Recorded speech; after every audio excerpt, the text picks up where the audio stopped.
So this is our final presentation for this course, and it's going to sort of wrap things up and address the question of whether or not livestock production is truly sustainable. So just as an overview of what we're going to cover in this lecture, we're going to cover basically four aspects of that question. First, we're going to deal with the interface of livestock production and greenhouse gas production and mitigation. We're going to look at how livestock can enhance land use. We're going to also look at the interaction of livestock and how they're used to consume co-product or byproduct feeds and so forth from other industries. And we're going to look at the aspect of recycling nutrients by using the manure of livestock. So let's start with the first of these, the greenhouse gases. So, livestock are often criticized as one of the major contributors to greenhouse gas production. And of course, one of those greenhouse gases is carbon dioxide. And yes, animals do produce carbon dioxide. In fact, all animals respire. It's a necessary process of life, and we humans are significant contributors of that as well. Perhaps the bigger concern, though, regarding livestock is the production of methane because of its added potency. And ruminants in particular are known to produce significant quantities of methane, as we've discussed earlier. So let's take a little bit of a historical perspective as we think about this. So prior to the settlement of the U.S. and the development of the current U.S. cattle industry, vast areas of continental U.S. were populated by bison. And so some of the best estimates for ruminant animal populations in the U.S. prior to European settlement are as follows: about 60 million bison, 40 million pronghorn antelope, 40 million white-tailed deer, and about 10 million elk. Well, if we look at today's populations, today we have about 89 million cattle, including young calves, beef and dairy, according to the most recent ag census. There's only about 500,000 bison left. There's only about 1 million pronghorn antelope. Elk have also been reduced substantially, and whitetails are a little less than they were pre-settlement, but not substantially so. And so I think one could reasonably come to the conclusion that really, in essence, cattle have merely replaced wild ruminants. In terms of total population, there's a smaller total population, or about the same or perhaps smaller total population of ruminants in the U.S. now than there was pre-European settlement. So you really have to come to the conclusion then that there's been no significant net increase in greenhouse gas production due to our current cattle population. They've just replaced ruminants that were producing just as much greenhouse gas 250 or 300 years ago as we are today. And so the cattle population can't really explain or can't be a contributor to the rise in atmospheric CO2 equivalent that we've seen occurring in the world since the early part of the 19th century. That just doesn't make sense because of all those wild ruminants that were here prior to that time. Also, livestock can be used to mitigate greenhouse gas production, in fact, can reduce the production or can be used to remove some greenhouse gases from the atmosphere. And so grazing is one of the primary ways that cattle can contribute to greenhouse gas mitigation. Also, by intensifying and making more efficient our livestock production, we can substantially reduce the greenhouse gas contribution that livestock make as well. So let's look at grazing as a mitigation means. Grazing actually accelerates the sequestration of carbon and nitrogen. And again, remember, nitrous oxide, N2O, is a significant greenhouse gas as well. And so grazing can accelerate the sequestration of these two gases or compounds into the soil and store them away, pull them out of the atmosphere and store them away in the soil. And so I've posted an article in D2L by Franz Luber and others that looked at the sequestration rates of carbon and nitrogen under grazing management techniques. So I've got a couple of quotes here from that article from the discussion and results section. And so this first quote here states that organic carbon sequestration was about 1.54 megagrams per hectare per year under grazing, as opposed to only 0.99 megagrams per hectare per year under a haying management system. So about a 50% greater carbon sequestration rate when grazed as opposed to when mechanically harvested. And then if we look at nitrogen sequestration, we see a fairly similar effect, 0.129 megagrams of nitrogen per hectare versus under a haying management system, 0.08. So grazing enhances carbon sequestration compared to mechanical harvest. And then another quote here comparing a grazing system to an unmanaged herbaceous fallow. In other words, they just left the land with plants growing on it and didn't harvest anything off of it, just let the plants grow. And so under a grazing system, we had 1.51 megagrams of carbon sequestered per year. Under the fallow system, only 0.76, so almost twice as much carbon sequestration under a grazing system. And likewise for nitrogen, 0.126 megagrams versus 0.062, so again about twice as much. So in both instances, a well-managed grazing system resulted in substantial increases in carbon and nitrogen sequestration into the soil compared to either a mechanically harvested forage system or a fallow system where plants were merely allowed to grow undisturbed. So clearly then, grazing can contribute to the uptake of carbon and nitrogen gases out of the air and storing them away into the soil. And then another aspect of greenhouse gas mitigation is reducing the amount of greenhouse gases that livestock produce as they're going through their production cycle. And we can significantly reduce the amount of greenhouse gases they produce by intensifying livestock production and increasing the efficiency of livestock production. And so this was actually the primary point that Mittlerner was making in the video presentation that you viewed earlier this week as well. And so the reason this happens is because of this nasty little thing called maintenance nutritional requirements. And you've all had should have had at this point our Principles of Nutrition class and Feeds and Feeding class, and so you should know something about maintenance nutrient requirements. These are the nutrients that are required for the basic life processes of the animal. They're always needed. Every day that an animal lives, it needs to meet its maintenance nutritional requirements, and these nutrients produce no net gain, or they don't produce any production by the animal.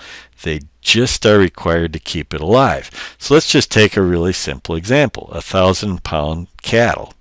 Okay, the maintenance energy requirement for 1,000-pound cattle, either a cow or a steer or whatever, is about 7.5 megacalories per day.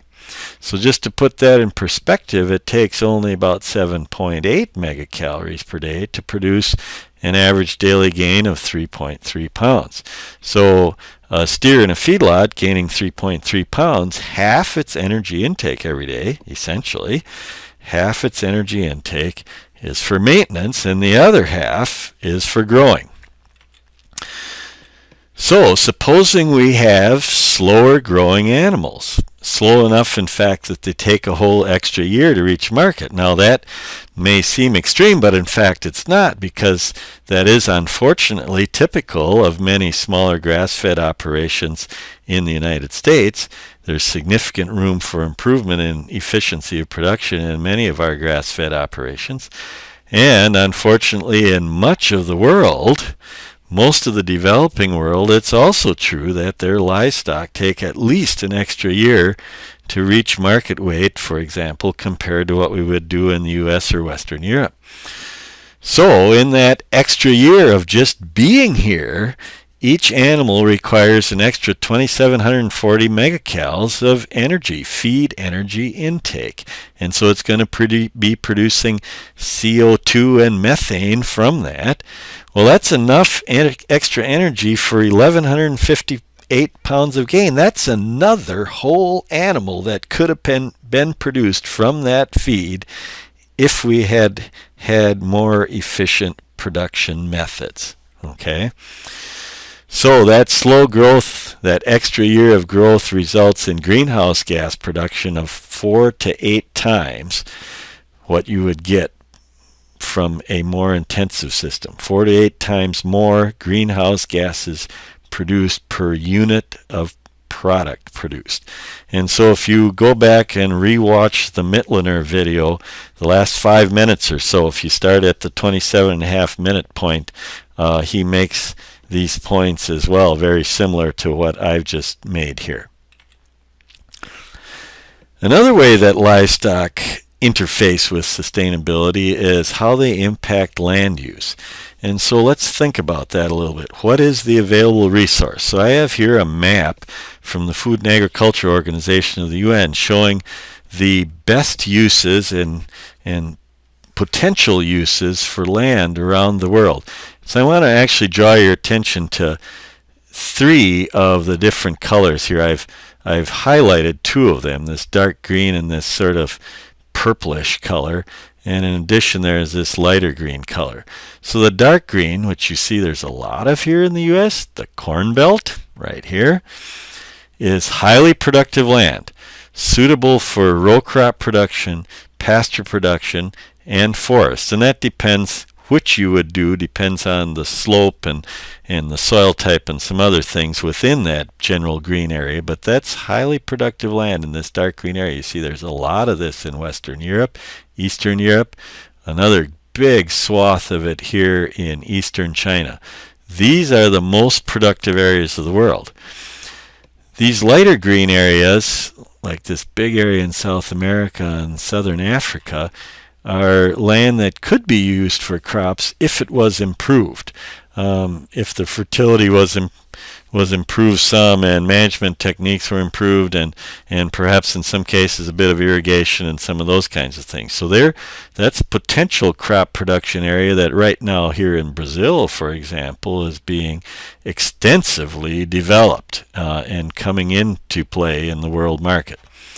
The other area I want to draw your attention to is this purplish color, and so we've got a lot of that in the U.S. too, and in northern Mexico here. That's area that's suitable really only for grazing.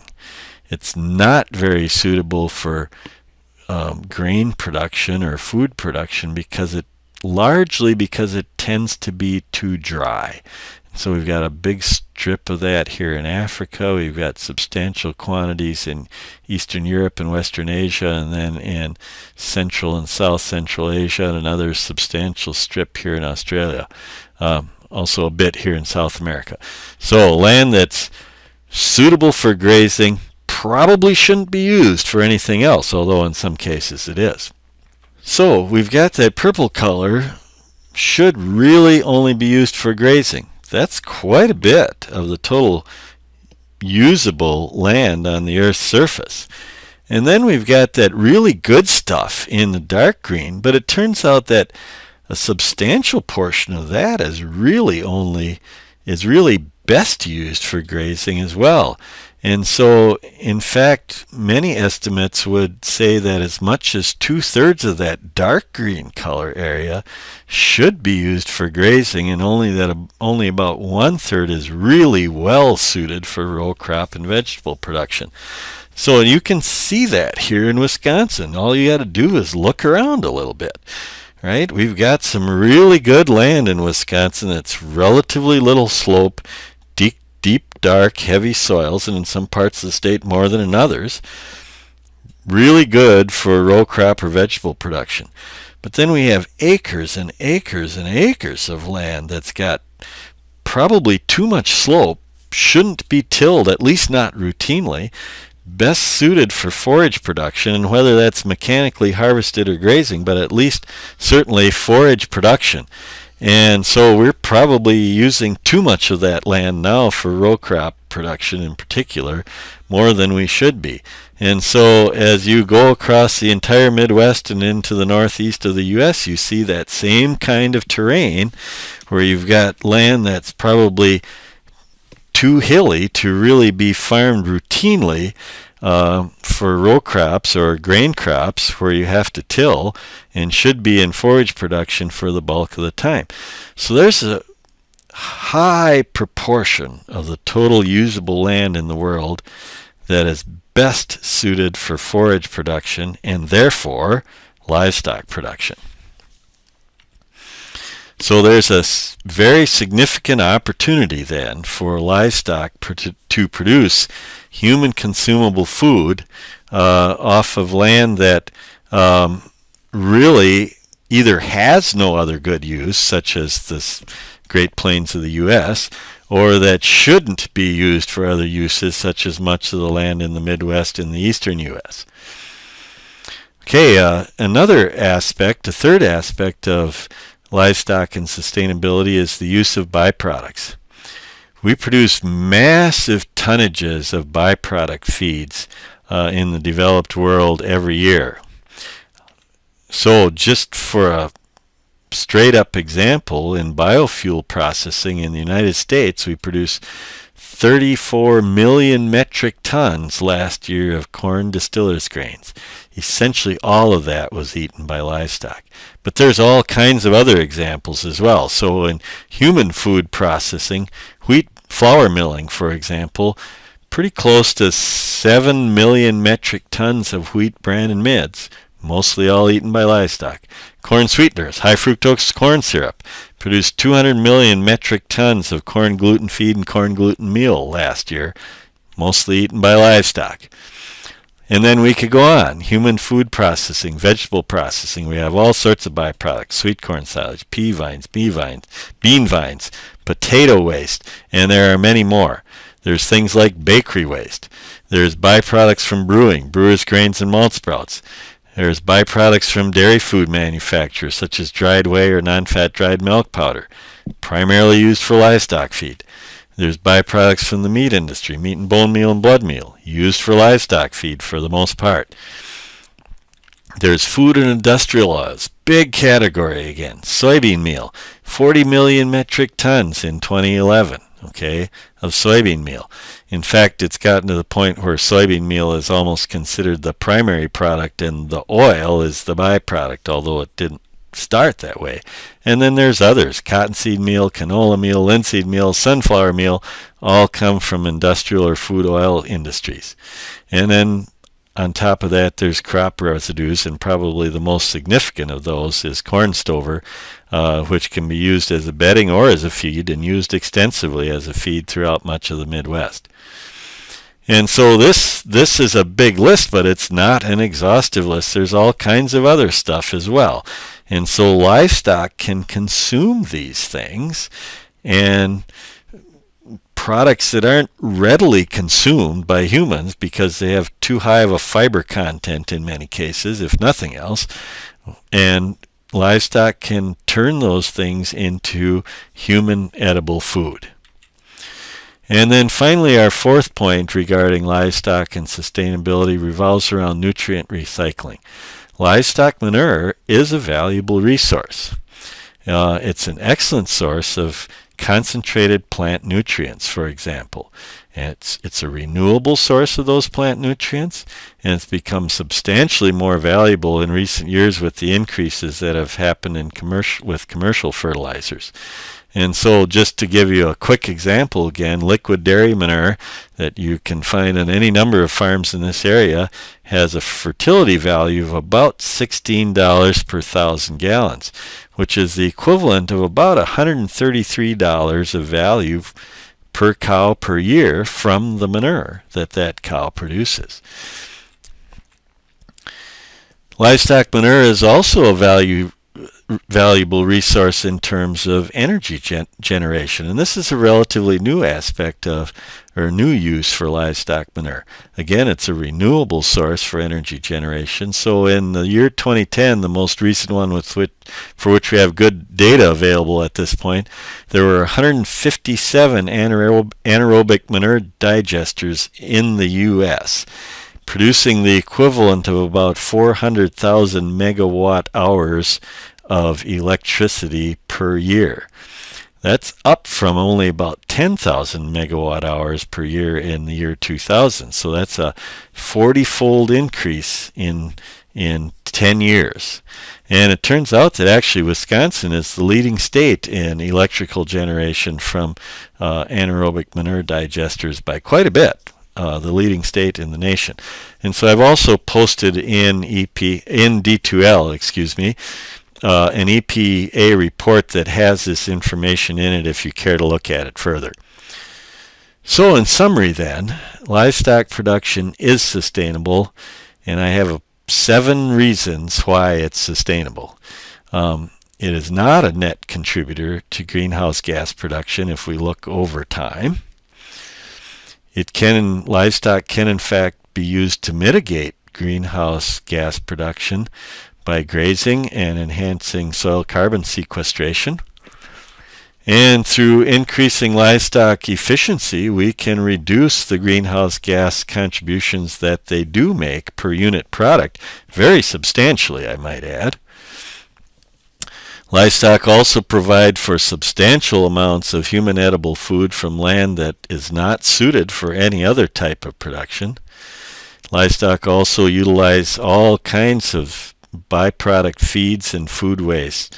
Very remarkable tonnages that they utilize, and again produce human edible food from those products that would otherwise be considered waste products. Livestock are a source of renewable fertility, and they're a potential source and growing source of renewable energy. So livestock are an important part of any sustainable system. In fact, I would argue it is impossible to have a sustainable crop production system without the incorporation of livestock to some degree, for no other reason than to recycle or utilize wastes and to recycle nutrients.